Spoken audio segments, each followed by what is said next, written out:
باقی آج کا جو موضوع ہے، جیسے کہ آیت سے پتہ لگ گیا ہے، اللہ تعالیٰ قرآن مجید میں 15ویں سپارے میں فرماتے ہیں سبحان الذی اسریٰ بعبدہ لیلا من المسجد الحرام الی المسجد الاقصیٰ، پاک ہے وہ ذات جو اپنے بندے کو راتوں رات مسجد حرام سے مسجد اقصیٰ تک لے گئی، الذی بارکنا حولہ، جس کے ماحول پر ہم نے برکتیں نازل کی ہیں، لنریہ من آیاتنا، تاکہ ہم انہیں اپنی کچھ نشانیاں دکھائیں، انہ هو السمیع البصیر، بے شک وہ ہر بات سننے والی، ہر چیز دیکھنے والی ذات ہے۔ اللہ تبارک و تعالی نے جب دنیا کو قائم فرمایا تھا تو اس وقت حضرت آدم علیہ السلام کو پیدا فرمایا، پھر حضرت حوا علیہ السلام کو حضرت آدم علیہ السلام سے ہی پیدا فرمایا، اور یہ سلسلہ وہاں سے شروع ہوتا ہوا انسانیت بڑھتی گئی، اور جیسے جیسے لوگوں میں اضافہ ہوتا گیا تو پھر اللہ تبارک و تعالی نے انبیاء علیہ السلام کا بھی سلسلہ شروع فرمایا کہ ان کی ہدایت کے لیے ایک امیر مقرر ہونا چاہیے جو میرے احکام ان تک پہنچائے، میں اپنے احکام فرشتوں کے ذریعے اس تک پہنچاؤں اور وہ باقی لوگوں کو یہ احکام بتاتا رہے، تاکہ ان کو جو پیدا کیا گیا ہے ان کی زندگی کا مقصد بتلایا جائے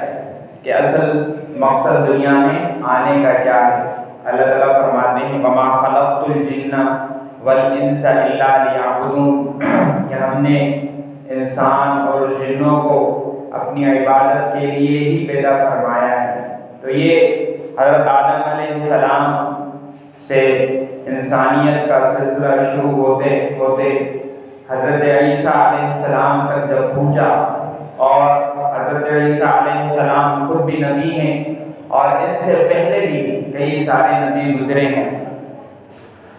تو وہ بھی اللہ تعالیٰ کے احکامات کو لے کر آئے، فرشتوں نے انبیاء علیہ السلام تک احکامات پہنچائے اور انہوں نے اپنی امتوں کو بتایا، جس نے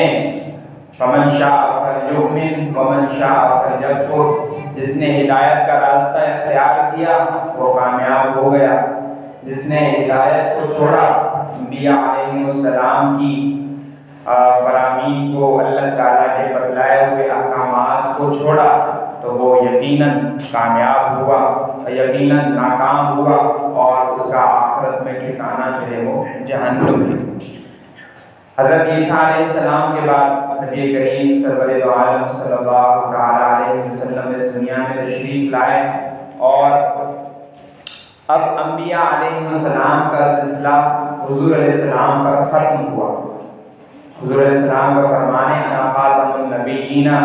لا نبی بعدی، میں نبیوں میں سب سے آخری نبی ہوں، میرے بعد کوئی نبی نہیں آنے والا۔ تو پھر جب حضور علیہ السلام کو نبوت عطا کی گئی، اور چونکہ پہلے بھی جتنے انبیاء علیہ السلام تھے ان کو بھی اللہ تعالیٰ نے معجزے کچھ عطا کیے تھے، جیسے موسیٰ علیہ السلام کا معجزہ تھا کہ وہ ان کو اللہ تعالیٰ نے ایک لاٹھی عطا فرمائی تھی، وہ زمین پر مارتے تھے تو وہ سانپ بن جاتا تھا، اسی سانپ کو پکڑ لیتے تو وہی لاٹھی بن جاتی تھی، اور اسی لاٹھی نے حضرت موسیٰ علیہ السلام کو فرعون کے لشکر سے بچایا بھی تھا کہ جب انہوں نے اس دریا پر وہ لاٹھی ماری تو اللہ تعالیٰ نے 12 راستے بنا دیے، اور پوری جو قوم تھی 12 قبیلوں میں تقسیم تھی، وہ ہر ایک اپنے راستے کو دیکھ کر اس راستے پر چل دیے۔ تو پھر اسی طرح حضرت عیسیٰ علیہ السلام کو اللہ تعالیٰ نے معجزہ عطا کیا تھا کہ وہ جو نابینا لوگ ہوتے تھے ان کی آنکھوں پر اگر ہاتھ پھیر دیتے تو اللہ تعالیٰ ان کو بینائی عطا فرما دیتے تھے۔ اسی طرح اور بھی جتنے انبیاء علیہ السلام ان کو اللہ تعالیٰ نے معجزات کچھ نہ کچھ عطا کیے تھے۔ حضور علیہ السلام بھی چونکہ اللہ تعالیٰ کے نبی ہیں، اور اللہ تبارک و تعالیٰ نے آپ علیہ السلام کو بھی کئی سارے معجزے عطا فرمائے تھے، انہی معجزوں میں سے ایک سب سے بڑا معجزہ وہ یہ ہے کہ اللہ تبارک و تعالیٰ نے حضور علیہ السلام کو اپنے پاس بلایا بھی تھا۔ حضور علیہ السلام واحد نبی ہیں جن کو دنیا کی زندگی کے اندر اللہ تعالیٰ سے ملاقات کا شرف حاصل ہوا ہے، اور پہلے جتنے بھی انبیاء علیہ السلام تھے ان کی ترتیب یہ تھی کہ جو بھی حکم آتا، جو بھی پیغام آتا، وہ فرشتے لے کر آتے تھے، وہ فرشتے لے کر آتے تھے، اور فرشتے پھر انبیاء کو بتاتے، وہ پھر اپنی قوم کو بتاتے تھے، پھر جو عمل کرتا کامیاب، نہیں کرتا وہ ناکام۔ لیکن اللہ تعالیٰ نے حضور علیہ السلام کو یہ خاصیت دی ہے کہ حضور علیہ السلام کے پاس فرشتے بھی آتے تھے، حضور علیہ السلام کے پاس فرشتے بھی آ کر اللہ تعالیٰ کے احکامات بتلاتے تھے، لیکن ایک حکم اور اس کے ساتھ اور بھی احکام ساتھ ہیں، وہ اللہ تبارک و تعالیٰ نے خود حضور علیہ السلام کو اپنے پاس بلا کر دیا تھا۔ ایک مرتبہ حضور علیہ السلام اپنی کزن کے گھر پہ سو رہے تھے، اللہ تعالیٰ نے جبرائیل سے حکم کیا کہ حضور کو بلا کے لائیے کہ میں نے ان سے ملاقات کرنی ہے۔ حضرت جبرائیل آئے، حضور کو اٹھایا اور پھر کہا کہ پوچھا کہ کیا ہوا؟ کہا کہ حضور اللہ تعالیٰ آپ سے ملاقات کے منتظر ہیں۔ تو اللہ نبی علیہ السلام نے کہا کہ چلیں ٹھیک ہے، رات کا وقت ہے، اور حضرت جبرائیل امین کو ساتھ لیا۔ حضرت جبرائیل امین نے جو ہے وہ وہاں مسجد حرام سے لے کر مسجد اقصیٰ تک گئے۔ سبحان الذی اسریٰ بعبدہ، پاک ہے وہ ذات جو اپنے بندے یعنی حضور علیہ السلام کو راتوں رات مسجد حرام سے بعبدہ لیلا من المسجد الحرام الی المسجد الاقصیٰ،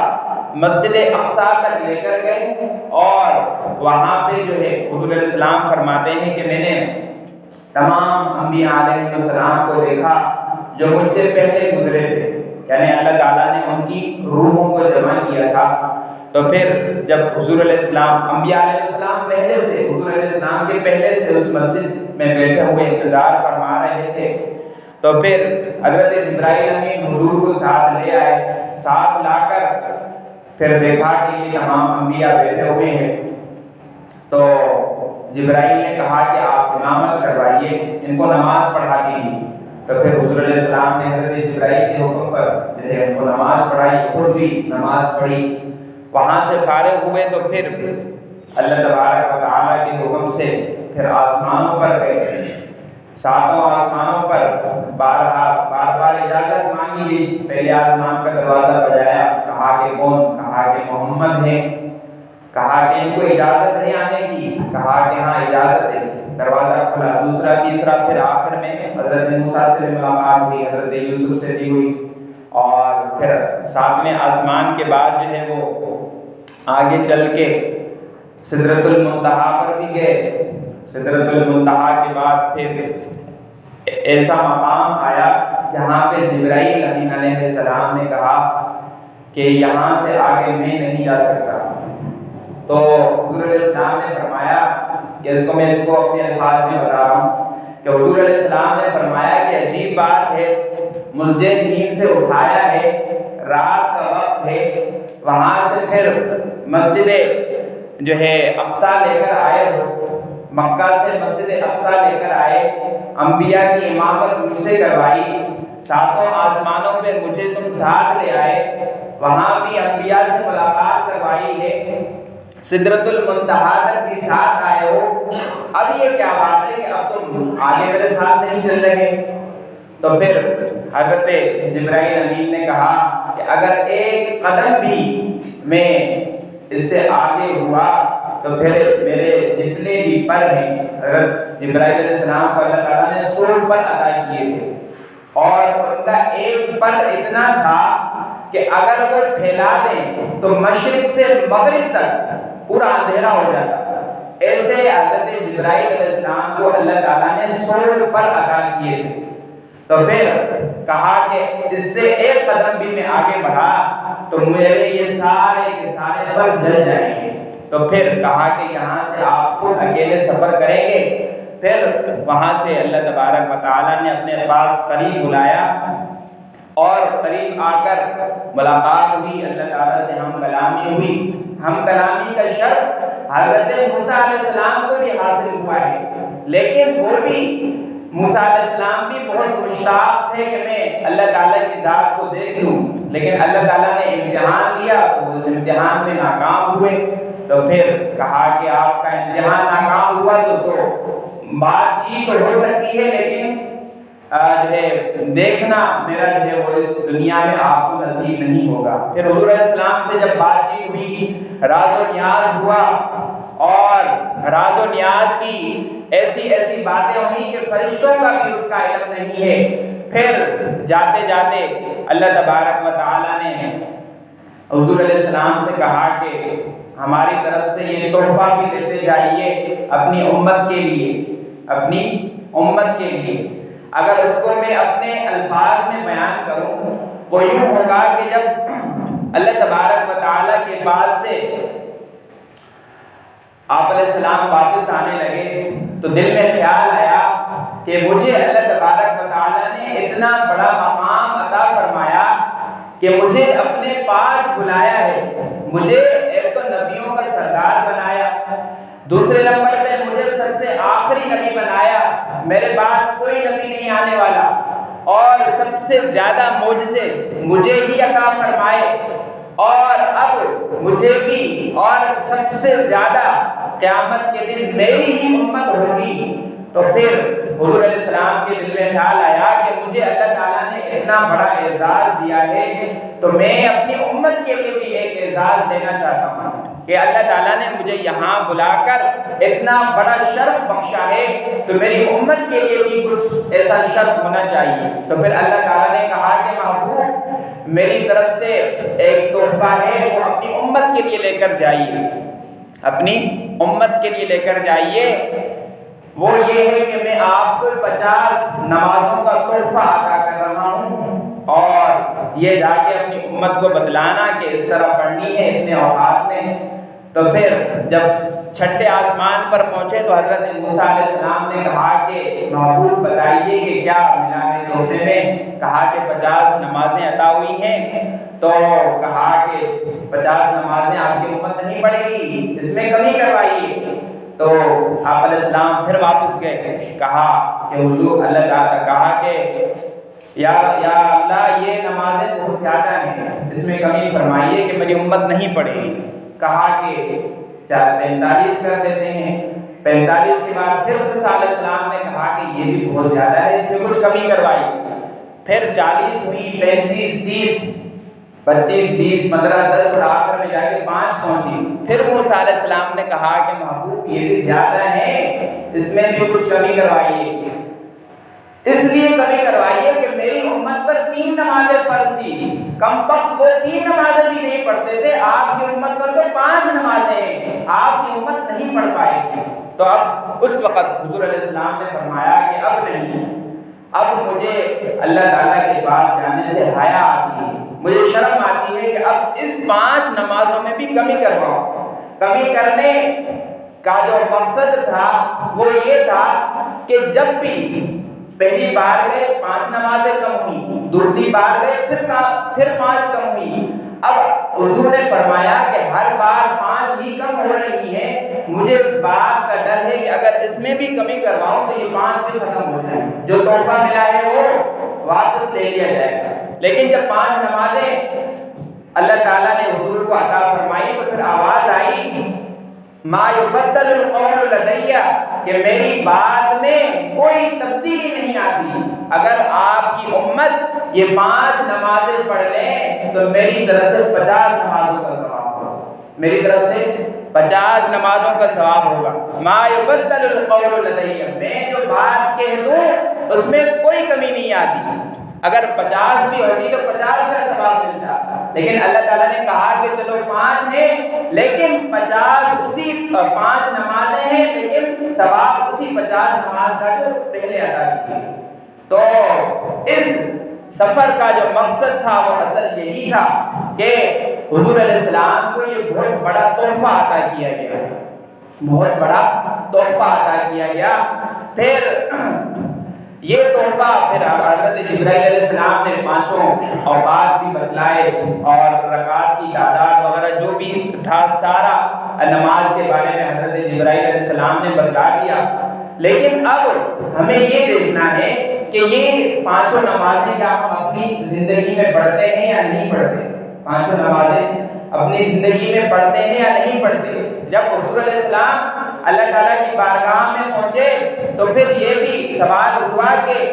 میری امت آپ کے قریب کیسے پہنچ سکتی ہے. آپ نے مجھے یہ نواز یہ اعزاز دیا ہے, مجھے میرا یہ اکرام کیا ہے کہ میں آپ سے ملاقات تک پہنچ جاؤں. تو اللہ تعالیٰ نے کہا کہ آپ کی امت کا کوئی بھی فرد اگر سجدہ کر لے یعنی نماز پڑھے تو جب انسان سجدہ کرے گا تو وہ میرے قدموں کے پاس ہوگا, وہ میرے قدموں کے پاس ہوگا. یعنی اللہ تعالیٰ نے فرمایا کہ انسانوں کی معراج یہ ہے کہ جب اللہ تعالیٰ کی ذات اقدس کے سامنے سجدہ کرتے ہیں, سجدہ ریز ہوتے ہیں, گویا وہ میرے قریب ہی ہوتے ہیں, گویا وہ میرے قریب ہی ہوتے ہیں. اور اس طرح جو ہے وہ مولانا فضل مراد گنج مراد آبادی کے بہت بڑے عالم گزرے ہیں. انہوں نے مولانا اشرف علی تھانوی علیہ الرحمہ سے کہا کہ مجھے سجدے میں اتنا لطف آتا ہے کہ مجھے دنیا مافیا کا پتہ ہی نہیں ہوتا. میں اللہ تعالیٰ کی ذات کے اتنا قریب ہو جاتا ہوں کہ میرے آس پاس کیا ہو رہا ہے کچھ بھی پتہ نہیں چلتا. لیکن دوسری طرف ہماری حالت یہ ہے کہ ہمیں اللہ تعالیٰ نے جب توفیق دی ہے نماز پڑھنے آ جاتے ہیں, اللہ تعالیٰ ہی کی طرف سے ہے کہ انسان کو جو ہے یہ نعمت مل جاتی ہے. لیکن کچھ لوگ ہوتے ہیں کہ ان سے کہا جائے کہ بھائی نماز پڑھ لو, اللہ تعالیٰ کا حکم ہے, حضور علیہ السلام کی جو ہے وہ احکامات میں سے ایک حکم ہے. لیکن وہ یہ کہتے ہیں کہ ہمارے پاس وقت نہیں ہے, میرے کپڑے خراب ہیں, میں بس ابھی اس کام سے آتا ہوں اس کے بعد کروں گا. حقیقت یہ نہیں ہے کہ ان کے پاس وقت نہیں ہے یا ان کے کپڑے خراب ہیں. حقیقت یہ ہے کہ اللہ تبارک و تعالی ایسے لوگوں کو اپنے گھر میں بلانا ہی نہیں چاہتا. ایسے لوگوں کو اللہ تعالیٰ اپنے گھر میں بلانا ہی نہیں چاہتا. ورنہ کیا مجال ہے کہ اللہ تعالیٰ کسی بات کا حکم کر دے اور کوئی چیز نہ مانے. اللہ تعالیٰ کا قرآن مجید میں فرمانے انما امرہ اذا اراد شیئا, اللہ تعالیٰ جب کسی چیز کو بنانے کا ارادہ فرماتے ہیں کن فیکون, یہ 2 حروف ہیں, کن ہو جا تو وہ چیز دنیا میں ہو جاتی ہے. تو لیکن ہم اتنے بڑے غافل ہیں کہ اللہ تعالیٰ نے جو ہے وہ نعمت عطا کی ہے, نماز ہے تو پڑھنے نہیں آتے, جب پڑھنے آتے ہیں تو پھر حالت یہ ہوتی ہے 5 وقت میں جو ہے وہ 10-12 رکعتیں ہماری مکمل ہو جاتی ہیں. حالانکہ حضور علیہ السلام کو اللہ تعالیٰ نے اتنا بڑا تحفہ دیا ہے اور یہ بھی بتلایا ہے کہ انسان اللہ تعالیٰ کے قریب سب سے زیادہ وقت جو ہوتا ہے وہ جب سجدے میں جاتا ہے اس وقت ہوتا ہے. تو ہمیں اس بات کو دیکھنا ہے کہ انسان کو جو یہ نعمت عطا ہوئی ہے اس کی قدر کرنی ہے. قدر کس طرح کریں گے؟ جب انسان مسجد میں آ جائے تو دنیا مافیا کی باتوں کو بھول جائے, گھر میں کیا ہو رہا ہے, کیا پریشانی ہے, کیا مسائل ہے, سب کچھ بھول جائے. یہاں سے ہی تو اللہ تبارک و تعالیٰ عطا کرتے ہیں. جب انسان اللہ تعالیٰ کی بارگاہ میں سجدہ ریز ہوتا ہے اور حضور علیہ السلام کا حکم بھی ہے کہ انسان کو سجدے کی اندر دعائیں بھی کرنا چاہیے, اور چونکہ انسان جب سجدہ کرتا ہے اللہ تعالیٰ کے قدموں میں ہوتا ہے تو پھر ظاہر ہے کہ انسان کا کتنا قریب ہونا اللہ تعالیٰ سے. تو اس وقت انسان جب دعا کرے گا تو یقیناً اللہ تعالیٰ دعا کو قبول فرمائیں گے. لیکن یہ دعائیں ہماری زبان میں نہ ہوں بلکہ جو قرآن مجید سے ہے اور جو احادیث سے ثابت ہیں ان کو عربی میں بھی پڑھنا ہے. جیسے ربنا آتنا فی الدنیا حسنہ, ربنا لا تزغ قلوبنا, ربنا ولا تحمل علینا. ان دعاؤں کو یاد کر لے انسان, اور جب ان کا ترجمہ بھی ساتھ ساتھ ہو تو پھر کیا ہی لطف آئے گا. تو ہمیں اس بات سے پتہ چلتا ہے کہ یہ بہت بڑا جو تحفہ ہے اللہ تعالیٰ نے انسان کو عطا کیا ہے, اس کی قدر بھی کرنی ہے, اس کی قدر بھی کرنی ہے. اور اسی صورت کے اندر یہ جو 15 پارے کی پہلی صورت ہے اس کے اندر اللہ و تعالیٰ نے اور بھی بہت سارے احکامات بتلائے ہیں، جیسے کہ اس کے اندر ہے وبالوالدین احسانا، کہ انسان کو اپنے والدین کے ساتھ حسن سلوک کرنا چاہیے اور ان کا خیال رکھنا چاہیے، اور جو ہے وہ ان کے ساتھ بات کس طرح کرنی ہے اور ان کی ہر خدمت قبول کرنی ہے۔ اللہ تعالیٰ نے فرمایا وَوَصَّيْنَا الْإِنسَانَ بِوَالِدَيْهِ حُسْنًا، ہم نے انسان کو وصیت کر رکھی ہے، ہم نے انسان کو وصیت کر رکھی ہے۔ ایک چیز ہوتی ہے نصیحت، انسان کو نصیحت کر رہے اگر تم یہ کام کر لو تمہارے لیے بہتر ہے، اور دوسری چیز ہوتی ہے وصیت، اور وصیت ایک ایسا عمل ہے اگر اس پر انسان عمل نہ کرے تو گناہ گار ہوتا ہے۔ مثلا جب کوئی شخص اس کی روح قبض ہو رہی ہو، وہ وصیت کر جائے کہ میرے مال میں سے اتنا مال جو ہے وہ مسجد کے لیے دے دینا، میرے مال میں سے کچھ پیسے اس کو بھی دے دینا، تو ان ورثاء کے لیے لازم ہوتا ہے کہ اس مال میں سے وہ حصہ جو وارث وصیت کر کے گیا ہے وہ اس کو دے دے، ورنہ یہ سارے کے سارے وارث کیا ہوتے؟ گناہ گار ہوتے۔ اللہ تعالیٰ یہی فرماتے ہیں وَوَصَّيْنَا الْإِنسَانَ، ہم نے انسان کو وصیت کی ہے کہ وہ اپنے والدین کے ساتھ حسن سلوک کرے، اور اسی طرح دوسرے احکامات بھی ہیں، جیسے قرآن مجید کو بھی پڑھنا ہے، قرآن مجید کو بھی پڑھنا ہے، اس سے بھی ہمیں جو ہے وہ پتہ چلتا ہے۔ اسی طرح دوسرے بہت سارے احکامات ہیں وہ بھی اسی صورت کے اندر ہیں، لیکن جو اصل مقصد ہے اس صورت کا جو اللہ تعالیٰ نے بتلایا ہے کہ وہ جو ہے انسان کو ہم نے اللہ تعالیٰ کی طرف سے جو ہے وہ تحفہ عطا کیا ہے، اس پر انسان جو ہے وہ عمل کرے۔ ایک مولوی صاحب کا میں بیان سن رہا تھا، انہوں نے بتایا کہ جب اللہ تبارک و تعالیٰ نے حضور علیہ السلام کو بہت سارے جو ہے انعامات سے نوازا اور آخر میں ساری چیزیں عطا کرنے کے بعد نماز کا بھی تحفہ دے دیا، تو وہ اللہ تعالیٰ نے کہا کہ محبوب میں نے اتنی ساری چیزیں دے دی ہیں، اب تو بھی تو بتا تجھے کیا چاہیے، اب تو بھی تو بتا تجھے کیا چاہیے۔ ایسا ہوتا ہے نا بس اوقات اپنا مہمان ہوتا ہے بہت خاص ہوتا ہے، اس کے لیے ہر چیز ہوتی ہے، کھانے کے وقت اس کے لیے ہر چیز پکائی جاتی ہے اور سب کچھ، اور بس اوقات پوچھا جاتا ہے کہ فون پہ پوچھ لیا یا وہیں بیٹھے بیٹھے پوچھ لیا کہ آپ کچھ بتا دیں، کوئی اور چیز منگوا دیں، کچھ آپ کو کچھ خاص چیز پسند ہو وہ بتلا دیں، ہم وہ بھی لے آئیں گے۔ تو اللہ تعالیٰ نے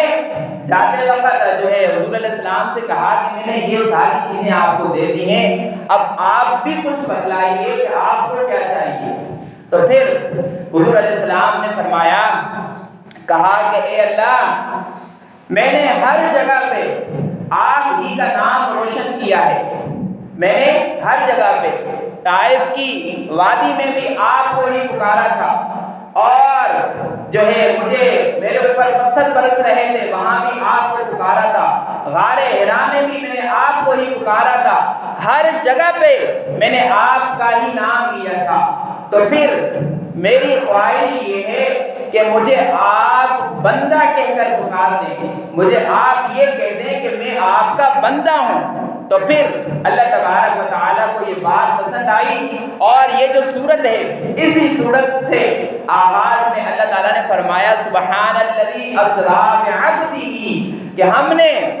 ہم نے پاک ہے وہ ذات جس نے اس بندے کو راتوں رات مسجد حرام سے مسجد اقصیٰ کا سفر کروایا۔ یعنی حضور علیہ السلام نے فرمایا کہ مجھے یہ لقب عطا ہو جائے کہ میں آپ کا بندہ ہوں، میں آپ کا فرما بردار ہوں، آپ نے جو بات کہی ہے اسی پہ عمل کرتا ہوں۔ تو اللہ تعالیٰ نے یہ لقب حضور علیہ السلام کو عطا فرما دیا۔ اور بندے کا مطلب کیا ہوتا ہے؟ فرما بردار ہو، اس کی بات مانتا ہو، اس کا جو بھی کام ہو وہ کرتا ہو۔ تو یہ اس لفظ سے ہمیں بھی اس بات کی طرف اشارہ ہے کہ حضور علیہ السلام فرماتے ہیں کہ جو شخص میری سیرت پر عمل کرے گا، میری زندگی کے مطابق اپنی زندگی کو لائے گا، اور تمام احکامات پر عمل کرے گا، پڑوسیوں کا خیال ہوگا، نماز کو ادا کرے گا، زکوٰۃ ادا کرے گا، حج واجب ہو تو وہ ادا کرے گا، اور جو ہے اس کے اوپر اگر قرضے ہوں وہ ادا کرے گا، اور اپنے والدین کے ساتھ حسن سلوک کرے گا، اور بھی جتنے اعمال ہیں جب انسان یہ ادا کرے گا تو وہ بھی بندہ ہی شمار ہوگا، وہ بھی بندہ ہی شمار ہوگا۔ تو اللہ تعالیٰ سے دعا ہے کہ اللہ تعالیٰ ہمیں ان باتوں پر عمل کرنے کی توفیق نصیب فرمائے، اور جو اللہ تبارک و تعالیٰ نے یہ تحفہ انسان کو عطا فرمایا ہے حضور علیہ السلام کو، اور عجیب بات یہ ہے کہ بسا اوقات ایسا ہوتا ہے کسی دوست کو گفٹ کرنی ہو، کوئی چیز دینی ہو، کچھ دینا ہو، چاہے پیسے کی ہو، کپڑے ہو، کچھ بھی، کوئی بھی مثال لے لیں، تو بسا اوقات ایسا ہوتا ہے کہ انسان اپنے بیٹے کو کہتا ہے یار وہ اس کے گھر دے آؤ اور اس سے کہنا کہ میرے بابا نے بھیجا ہے، کبھی کہتا ہے کہ وہ اس کو دے آؤ اور اس نے کہنا کہ میرے چاچا نے بھیجا ہے، یہ میری والدہ نے بھیجا ہے، کسی نے بھی بھیجا ہے، اور لیکن خاص جو جگہ ہوتی ہے وہ یہ ہوتی ہے کہ اس انسان کی دعوت کی جائے، اس دوست کو اپنے پاس بلایا جائے، اس کو کھانا کھلایا جائے، اور اس کی ہر خواہش پوری کی جائے، اور جاتے جاتے یہ بھی دے دیا جائے کہ میں نے یہ جوڑا آپ کے لیے لیا تھا، میں فلاں مارکیٹ گیا تھا، اتنا 5000 کا جوڑا ہے، صرف میں نے آپ کے لیے خریدا ہے، اور یہ بھی میری طرف سے قبول فرما دیجیے۔ تو انسان کو کتنی خوشی ہوتی ہے کہ میں نے اس کے لیے کتنی بڑی محنت کی ہے اور یہ تحفہ بھی اس کو دیا ہے۔ تو اللہ تعالیٰ نے حضور علیہ السلام کو بہت ساری نعمتیں دی تھی، لیکن جب یہ تحفہ جو ہے دینے کا ارادہ فرمایا تو پھر اپنے پاس بلایا، اور اپنے پاس بلا کے بہت اعزاز و اکرام کیا، اور راز و نیاز کی باتیں ہوئی، اور جاتے جاتے کہا کہ حضور یہ میری طرف سے تحفہ لیجیے، اور اپنی امت کو بتلائیے کہ اگر جو بھی اس پر عمل کرے گا وہ کامیاب ہوگا، جو عمل نہیں کرے گا وہ ناکام ہوگا۔ اور اللہ تعالیٰ سے دعا ہے کہ اللہ تعالیٰ ان اعمال پر عمل کرنے کی توفیق عطا فرمائے، اور نماز کو جس طرح پڑھنے کا ہمیں حکم ہے آرام سے پڑھنا ہے، اور نماز کو توجہ سے پڑھنا ہے، اور جب انسان سجدے کی حالت میں جاتا ہے تو جو وہ پڑھتا ہے سبحان ربی الاعلیٰ، اس کا مطلب کیا ہے؟ اس کا مطلب یہ ہے کہ میرا رب سب سے بڑا ہے، میرا رب سب سے بڑا ہے۔ اس کو اگر آپ سجدے کی حالت میں ہو اور آنکھیں بند کر کے اور اس کا آپ کو ترجمہ بھی آتا ہو تو اتنا لطف اور سرور آئے گا کہ اس کی حد نہیں۔ کسی دن آپ کر کے دیکھ لیں، ایک دن جو ہے حقیقت میں کر کے دیکھ تو لیں کہ اللہ تعالیٰ انسان کو جب سجدے کا حکم دیتا ہے اور یہ کہتا ہے کہ سجدے کے اندر انسان سب سے قریب تر میرے پاس ہوتا ہے، تو انسان کو یہ جو ہے ہمیشہ کرتے رہنا چاہیے، لیکن چونکہ انسان کی بہت ساری مصروفیات ہوتی ہیں اور پریشانیاں اور پتہ نہیں کیا کیا انسان کے ساتھ جو ہے لگی ہوئی ہوتی ہیں، تو انسان جو ہے وہ اس جو ہے دور میں نمازیں بھی پڑھ لے تو اس دور کا سب سے بڑا ولی ہے، اس دور کا سب سے بڑا ولی ہے۔ لیکن اگر نماز کو اہتمام کے ساتھ اور اسی آداب کے ساتھ اور اسی انداز کے ساتھ جس طرح حضور نے بتایا ہے تو پھر اس کا کیا ہی کہنا۔ تو اللہ تعالیٰ سے دعا ہے کہ اللہ تعالیٰ ہمیں ان اعمال پر عمل کرنے کی توفیق نصیب فرمائے۔